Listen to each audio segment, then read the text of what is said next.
Okay, and then Dean Koontz's next novel published was, let's see here,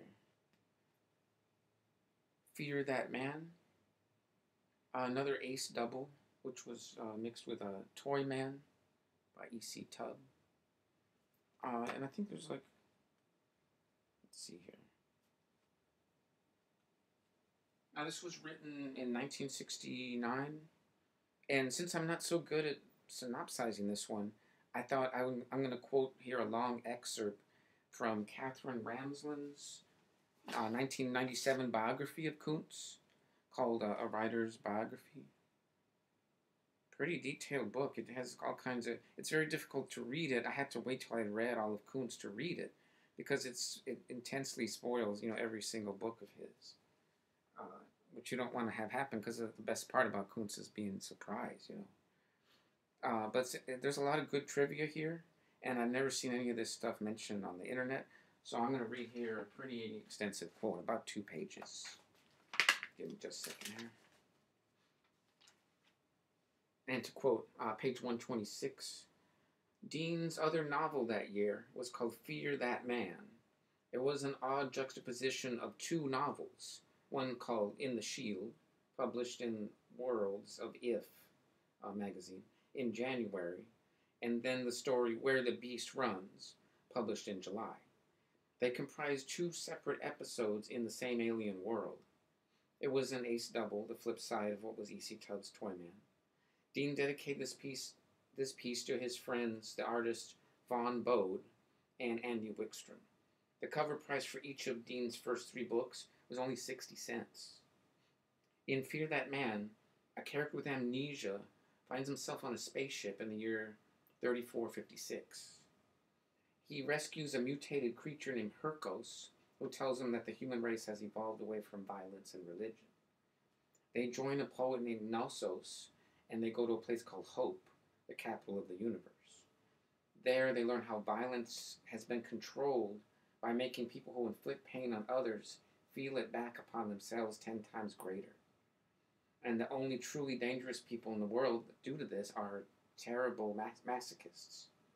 Sam, an amnesiac, learns that his mission is to destroy an energy shield that has kept God in prison for 1,000 years. God, however, has used so much energy to draw him forth that God is now very weak, and Herco sees that God is nothing more than a large pink worm, and he lifts a chair and smashes it against him, killing him. In the second part, 3 hunters of diverse species show up on Planet Hope and learn that another god has come onto the scene, who must also be killed. They use one of the masochists to accomplish the deed, and the god, the new deity, collapses from the paradox of understanding that someone would move toward pain rather than away from it, and this kills the new god.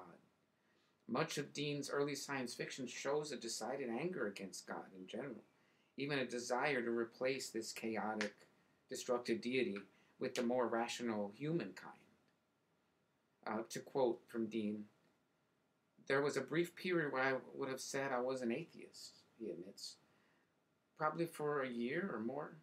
I think that was tied pretty closely to my mother's death. When she died, I developed a bleak attitude. Then I gradually moved toward believing there's a purpose in life. End quote. Later in the novel Twilight Eyes, he would express this attitude through his protagonist Slim, who says his relationship with God is strongly adversarial. He cannot understand how God could allow people to die or how allow nice people to grow sick. He cannot accept the doctrine of infinite goodness in the face of such obvious cruelty and suffering in the world, not unless there were perhaps demons causing all the problems. Dean says, I think where that attitude often comes out is that when you're sort of bitter, you uselessly rage at God. You don't not believe in him, but instead rage at him. And fear that man, God turns out to be a worm and they stomp him. And my friend Don Wollheim later told me that he'd agonized about publishing this book. He assumed that it was going to get a lot of outraged mail, but he went ahead and never received a single letter. And he said he realized then that society was changing. I was very young at that point, just thrashing around.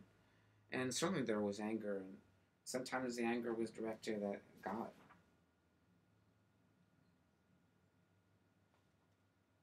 I think that's the end of, let me see here. Let me find it. There's something else interesting in here that's at the end. Where is it? Oh, Dean says, in this novel, the purpose of life is to overcome your creator.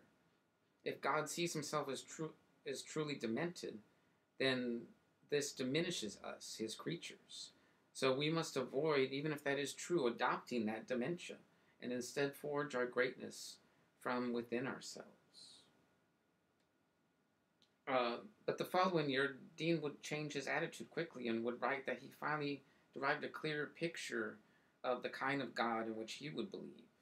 He said he or she or it or them is a sort of easygoing power slash force slash person that doesn't care what we do down here as long as we don't hurt each other. And I think that's the end of the quote there. Okay, well, that was Fear That Man. And join me next in, what's the next one after that? Anti Man.